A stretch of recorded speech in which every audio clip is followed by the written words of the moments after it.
What's up everyone, this is Scher talking, welcome back to my channel. Today's video is a review for the latest Ultra Deluxe banner. This one brings UDX Gustave and UDX Gustaf, two different styles that are receiving their second UDX styles. There is also Platinum Roberto and Platinum Meythia. They will be added later to the Platinum pool.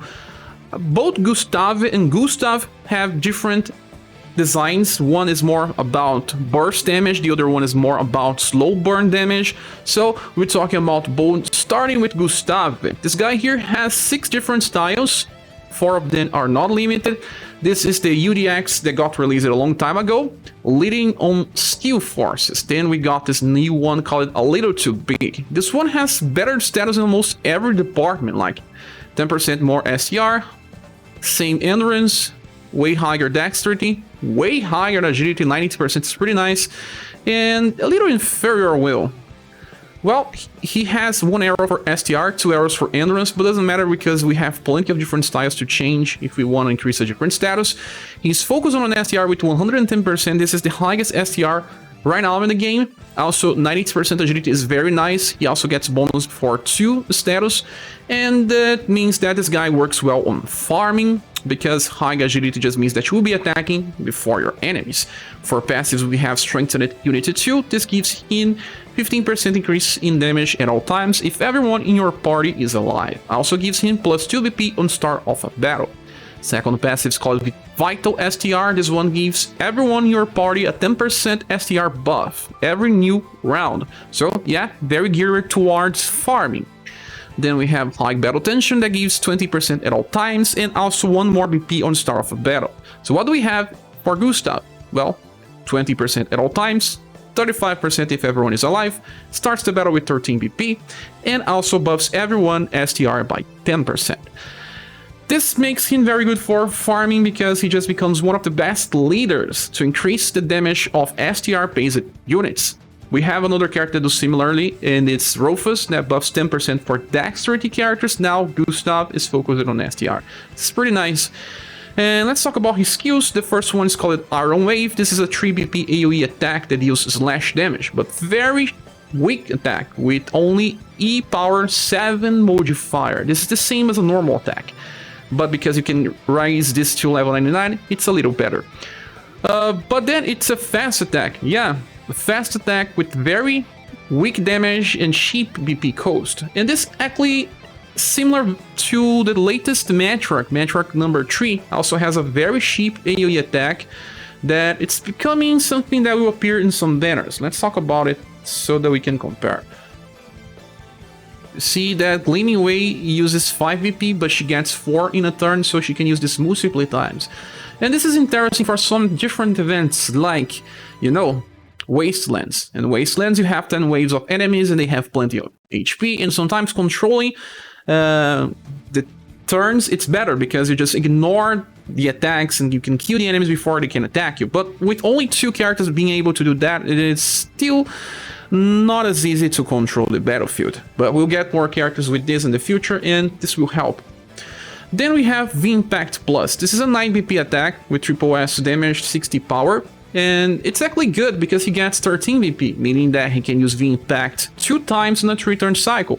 This is also an amplified skill, and all other characters with access to V-Impact will be able to amplify.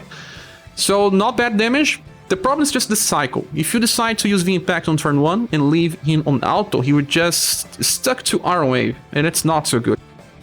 Because Triple Crush is actually his strongest attack. This one has a 13 BP cost, it hits 3 times for slash damage and 8 power. Well, we had Double Crush in the past. It's the natural evolution of that attack. This one you could use with Battle of Bucket Hill Gustave, as you see it here, and also Global X Katarina. On the start of the game, this was a very powerful attack that everyone used it, but then after some time, we got better characters with stronger skills.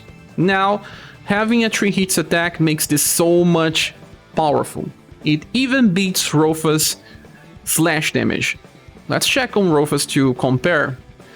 Well, Rufus uses Gun and Blade. It opens with blunt damage, and then he uses Cito, a 4S attack for slash, and he gets 1 BP back. So Gustave can beat this damage because of his passives, because of his multipliers, and by hitting 3 times with that amount of power. But you can still use them together. If you want to face a boss and you want to kill it fast, let's say it's a farming boss, using both together will be very good. But they don't buff each other. Well, Rufus buffs Dexterity, while Gustave buffs STR. It will depend on the composition, but they still hit for a lot of damage.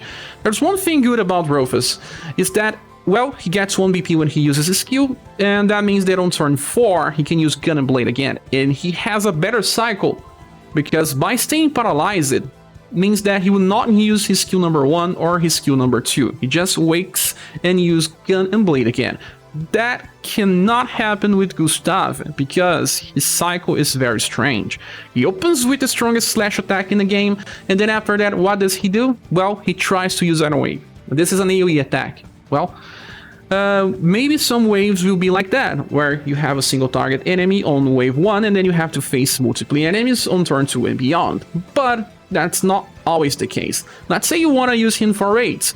Then the best thing that you can do is increase Iron Wave to 4 BP coast and then inherit something like this attack here, call it the Bull Crush. This is not a bad attack at all, but for the current game it's nothing special. And it's the only thing that he can do to just do single target instead of AoE. Because, well, yeah, the impact is 9. He never reaches back to 9. So when you see that this guy is very strong on turn 1, there is just a problem on using him on auto. For boss fights, I don't think that this guy is the best thing ever, because he doesn't have any passive that self-buffs his STR for long terms. Vital STR is more made for farming, because it just eventually fades away and 10% does not change too much in boss fights anyway. But for Minnow, depending on the composition that you have, he can work as well, just not optimal.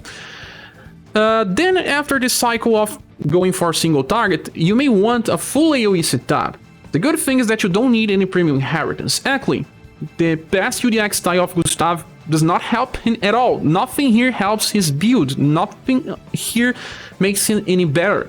You can just inherit this attack called Wheel Swing and amplify it so that it becomes Wheel Swing Plus. This is a very powerful attack, S power 39 modifier, and then he can also use this on turn 1 because 13 BP is exactly what he gets. So you open with Wheel Swing Plus and then just stick to using Iron Wave. So his AoE cycle is even better than his single target cycle, because he opens with the powerful attack and just keeps using AoE with the fast property even, meaning that he always goes first. So this will work well in events like Wastelands, because you have 10 waves to kill enemies and things like that. Some other farming setups where you have very strong enemies, you may kill the first wave and then help some other character to kill the second. So yeah, strangely enough, his AoE cycle is easier to program than his single target one. And you can forget about all the other styles of him. This one is the only one that matters with inheritances from this one. Yes. With that said, I think that this Gustave is very powerful. Well, the strongest turn 1 slash damage now, with a very good AoE cycle, but has problems for some other contents. Let's say raids, you just get a very powerful attack on turn 1, but sometimes this is enough. Recently, raids are just insane. The bosses want to kill you on turn 2 at most, you may be dead. So if you do very high damage, it already compensates. So maybe this is not so bad. But I still believe that Gustave is more made for farming than for anything else, although it may work depending on the situations. He will receive a double S grade in our tier list, high grade for this powerful damage and also for being a very good leader for now on for SDR based squads. As a final side note, Gustave is easier to skip for veterans because we get so many slash damage dealers in this game that you don't need them all. I have to say that pure damage is easier to power creep, and you can at least wait till the next week better to decide if Gustave is everything you want. Now, talking about Gustave, this guy is a slash and hit damage dealer, has only 2 different SS styles and they are both UDXs. Yeah, this guy's difficult to get. And he has way higher STR now, similar endurance, similar agility, and higher will.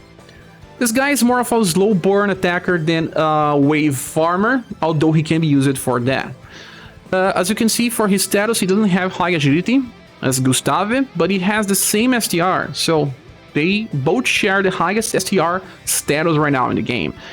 Okay endurance, very good dexterity. So he tries to focus on too many status. This may be good or bad, depending on how he operates. But he is actually very good because of his passives. The first one is called a dual counter, and every time that he gets directly attacked, he has a 50% chance to counter and reduce the damage by 30%. The counter attack will be dual cutting lunge. This attack here comes from his first style, and it's actually a very good attack. 8 power, slash and heat, and buffs his STR. It buffs his STR by 30% only because it's used as a rank 1. But still, very good, and 50% chance to counter with passive is very good. We don't have many characters that can do something like this in the game. We have some ones with 25% chance to counter, like Global X Anima. This passive will work well in Tiger Shark formations or even on the dual counter formation, the one that's new, and he can even be used with another counter unit if you want. By decreasing the damage, it means that he can survive a little more and receive some attacks. The second passive is called Energize. And on the start of a turn, in every turn he buffs himself for 15% of STR and Endurance. And this is amazing because STR is an offensive status, Endurance is a defensive status, so you are using something that helps both ways. And he's better used against bosses that do physical damage anyway, so he will just receive less and less damage from physical attacks, with 50% chance to counter and reduce damage, and buff himself with counter. And this passive is also found in another character that's very good on boss fights, Minerva. For those that have her, they know how good this is. And she also has another ways to buff herself, and if you stack BP, you can use multiple attacks with high damage. That is the same case as with him. So, we also have high battle tension. This one gives him 20% increase in damage and 1 more BP on start of battle. As you see, he only has 1 damage passive, but because of Energize, his damage is still pretty nice. Then, dual counter allows him to be used in boss fights. Although he's still good for farming as well, because of the way he operates, but more into that later. And skill number 1 is called Marvelous Slash. This one uses 6 VP, and it's AoE with C power 15 modifier. This skill was shown before in another character, that is Gray. Gray has it, not just Gray. Gray can use this 3 times in a row, Marvelous Slash. And it deals very good damage when farming. There is another character that can do this, and that one is Leonard. And he can also use this 3 times in a row. For some specific events with 3 waves, they can even work well together. Now, for the case of Gustaf, this is not as good, because he does not get access to 12 VP like they do. So, we cannot use Marvelous Slash 3 times in a row. But this skill is here because it is actually made to be used on turn 3. More into that later. Second skill is called Dual Impact. It's a 7 VP coast attack. 7 VP, it's actually cheap for the damage. That's double S power and hits for both slash and heat. The modifier is 50, although it does not show here, so it's not on the high or on the lows. It's on the mid of double S power. Gives critical damage to insect and frogs. Well, I think you'll find more insects than frogs in the game. But still, you can use this attack 2 times in a row because of high battle tension. He starts with 11, meaning that he can use 2 times. In some events, it's also very powerful if there's only 1 enemy, or if you want to use him after another character. Then we have the third skill called Flaming Steel Wave. This one costs 11. It's a double hit attack. First, it hits for AoE, for slash and hit damage, and B power. It will also buff his STR by up to 30% on max level. That's already good, right? But then he just activates Dual Cutting Lunge. Yes, again, Dual Cutting Lunge, the same attack we saw before. But this time, it can reach the max potential. It will be used with level 99 if you max the skill, and buffs his STR by 40% now. So you have 2 buffs on a single skill. Then an AoE opener, follow it up by a single target attack. So very similar to, well, some other characters like UDX Gwen, like the latest Madeline, the same attack that can also be imported into a past Kale style, and similar as well to Punishing Combo from Red and Compellion. Depending on the wave, if you place him on the front of Amazon Raid X formation, he may kill wave with smaller enemies and a big enemy by himself? Well, it depends on the situations, but it works. Also, another good thing about Flaming Steel Wave is that it's being used on an STR position of a formation. If you have Rainbow Rangers, you can just add heat damage there. Or you can use him on Amazon Raid X, because his agility is not so high. It will depend on the situations. If you want him to go first, you can use Amazon Raid X. If you are okay for him going in any order, you can use him on Rainbow Rangers. So, also by buffing himself 2 times, his next attack will be normal. But still the damage is cool. And he will be able to use another AoE attack on turn 3 with Marvelous Slash. That's the way that he operates. If you want him to go for single target damage, it's easy as well. You can just increase Flaming Steel Wave and then keep Dual Impact on 7 and Marvelous Slash on 7 too. It will overwrite Marvelous Slash, and every time that he has BP, he will just keep using Dual Impact. The damage is okay because he just self-buffs all the time. But I may think that some strategies will be better if you save BP like, 20, and then just start using Flaming Steel Wave 2 times in a row. That would just make the second attack do way more damage. Now we can talk about inheritance, and it can make Flaming Steel Wave cycles better. You can just inherit Dual Wielding Stance. This one gives him plus 3 BP. It's only for mental fights. But let's say you start the fight with 11, and then you use Dual Wielding Stance. You will have 17 BP on turn 2. So then what you do, you just go here and use Flaming Steel Wave. You will do more damage by doing this attack on turn 2 anyway. Then on turn 3, you use again Dual Wielding Stance. You will be able to use Flaming Steel Wave on turn 4, and so on beyond. But well, you get 9 BP every new turn, while Flaming Steel Wave uses 11. One day you need to just, stack it twice to reach high BP again. But this is a very doable strategy and deals very high damage if he counters sometimes, stacking more. So the other inheritance can be Dual Cutting Lunge. This attack here, we saw it many times. It's good because it buffs STR by 40% on max level. But the damage is way inferior to the Dual Impact attack, so I'm not so sure about the utility of that. I still prefer to just inherit Dual Wielding Stance, but it's also okay depending if you want to stack many STR right from the start. Still, I don't think that he needs this inheritance to operate well.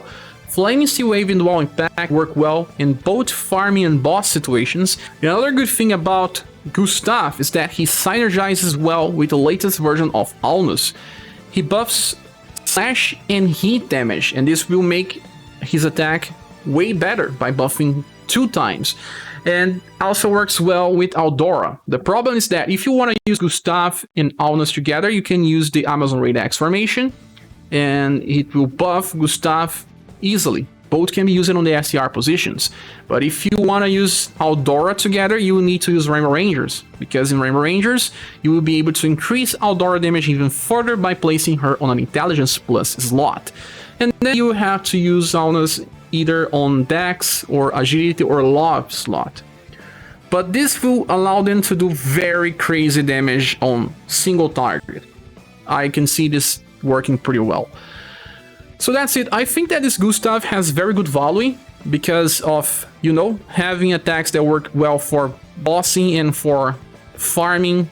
Both Dual Impact and Flaming Steel Wave are versatile, and Dual Counter allows him to counter, reducing damage and buffing himself with 50% chance. This leads to some specific strategies. Having more versatility gives him more value in my opinion. Even though Gustave is now the champion of turn 1 slash damage, this guy brings different mechanics and also heat damage. Very close in value, but I may lead myself more for Gustaf instead of Gustave. But that's about him. He will deserve a double S grade in our tier list. Now we talk about Meythia. She's a Platinum style, so no rush to try to get her. She focuses on 3 different status, that being STR 95 with plus 15, then Dexterity with 78 with plus 5, and then Agility with 80% and plus 13. These are the important status. She has very low values for Will and Endurance, and she receives more damage than some other characters. She starts with Power Charge 2, so 12 BP on start of a battle. Now let's talk about skills because it will make more sense. First one is called Main, and this one, it's a B power attack, 23 modifier that has a chance to debuff agility. Well, 6 BP to debuff agility is not so good, the damage is bad, and her intelligence is not high. It's not a good attack for her. Then the second one is called Hard Cracker. This one is interesting. It's a 6 BP attack that hits AoE, Slash and Blunt, D power 13 modifier. Remember Marvelous Slash, it has 15. The difference is not that high, but it buffs herself for STR. 35% on level 99. So, not bad, right? And after she uses Hard Cracker, she would just maybe trigger Heavier Cut. This passive has a 50% chance to trigger, and it will allow her to use Heavy Cut as a follow-up to Hard Cracker. Heavy Cut is a B power attack that hits for single targets and buffs her STR, sadly by only 15%. This one is also only used on rank 1, so the damage is not that high, but at least it takes the 35% buff from Hard Cracker. Because this only happens 50% of the time, it's unreliable, and I can see this being useful in raid setups where you want to reach a high damage at least once and she may help you. But besides this, I don't see much usage for this attack. At least you can use this 3 times in a row. Sadly, she only has 1 damage passive, and this will not make her so strong.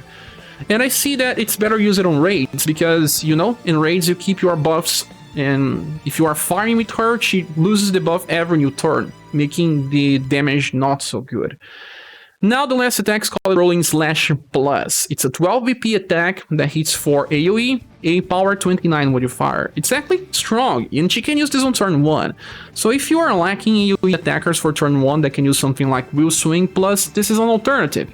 Her damage won't be so high, remember, she has Overtension. So only 15% increase in damage at all times. But as an alternative for those missing premium styles, it may work.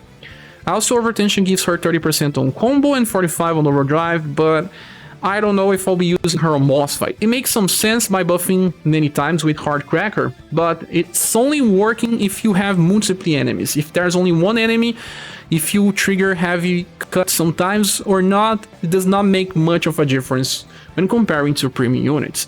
So she's not bad. She's just too circumstantial and just a filler character for those missing out on premium styles. And she will receive a low aspect rate in the tier list, and that's about it. Then with the last one is Roberto. This guy is a bow user with the wind element, so you need a special bow for him. You can farm on Zori, but there's no SS bow for him. So, he tries to be too many things. He's a healer with some support, with good survivability. His endurance is 85 and will 85 as well. That means that he tries to reduce the damage from his high status. But some other things suffer from this. His dexterity is only 70%, so pure bow attacks won't do much damage. His agility is not so high, but benches sometimes don't need high agility since you can heal after the enemy attacks. But that's it. His love is very bad, in charisma as well. For passives, we have Firm Conviction. When he gets killed, he revives with 50% of his max HP. This is good. We saw this before with Impress. Another character can heal and reduce damage. And she just offers way more than him. As you see, she revives with 50%. There's also Scroomguard. She decreases damage for everyone in the party by 20% as long as she is alive. Roberto reduces damage for himself only with Iron Wall Defense, but he decreases that by 30%. He also has Fired Up 5, just the same thing in Impress. As you see, he's more of a self-sustained character that does not really help the party, only with his spells. Talking about spells, Healing Breath is the first one. He will recover HP by using 3 BP and 1 LP. The recovery is not that bad, but his status are, so the heal will not be so good. Then we have Cyclone Plus. This is an AoE attack that deals slash damage B power 22 modifier. It's not bad per se, but the problem is that Roberto will not have enough damage passives or even intelligence to make it worth in farming scenarios. Then we have Crystal Prism. This is a 10 BP attack. This time it's pierce damage because it's a pure bow attack. Remember, his dexterity being super bad. Well, at least he tries to instant kill a target. The attack by itself is not bad. Double S power with 54 is just like very close to triple S. You will not be using this for damage. You will only be using this if you want to instant kill a target, because he does have enough intelligence to do so. But after that, he does not offer anything else. It's just for those that miss any other single target instant kill in the game and are desperate for something like this. Roberto does have another style, a welfare style, that has something else, but this style here has rapid volley, 1000 needles. Those two attacks are based on dexterity, so it does not help him because, like I said, his dexterity is pretty bad. The only thing that could help is this Song of Earth. This one has 7 VP cost and has a chance to inflict confusion and on all enemies. 7 VP, this is just the same thing that you can find on characters like Saruin. As inheritance from his S style, we have Ultrasonic Wave, but this one even does damage. The good thing is that this one is only low chance, and in the Roberto's case is medium. So in very specific scenarios, if you get this, you can just have a higher chance because of that 92 intelligence. In future challenges that you can only bring bow users, Roberto will be strong enough, but in my opinion right now you just can ignore him completely, especially if you have Final Impress. There's no reason at all to use Roberto. He will receive an A grade or even lower than that for now. That's how I can see Roberto. With that said, let's return to the banner image, and the important question comes, is it good to summon on this banner? In my opinion, not as much as some other banners. We got very good banners in the past, and this one only has 2 limited styles, although they are pretty strong. Gustave is all about the numbers. He's just increasing the numbers of the damage. He's now the strongest turn 1 slash damage dealer, but he fails to have a good cycle for auto on single target scenarios. For AoE, he's perfect. He works pretty well, although the only high damage comes from turn 1. Then we have Gustave, that is more versatile. Those 2 types of damage, has a counter mechanic that's pretty nice, and self-stack for boss fights. They are good characters. It's just that we get way too many slash damage dealers. You have to think well deciding if you need more slash damage dealers now because they just keep coming. The other 2 platinum styles are not something that you will be desiring, like, you know, the latest Khalid and latest Madeline, they were better. So it depends on if you have enough gems and if you skip it some of the recent slash banners. If you did it but you love the characters, just go summon for them. They are worth, they are not bad. It's just that saying about the value of 2 limited styles that are like 10 may not be so high for veterans. In my opinion, I can skip this banner. I was a little torn about the award I'll be giving to this banner, but it will be a silver award because of them not being the meta-defining characters. If you skip them, you can still find alternatives in the future easily. But that's my opinion. What is yours? Please say here in the comments. Have you summoned for them? Will you summon for them? I hope to see you soon in the next video. Bye.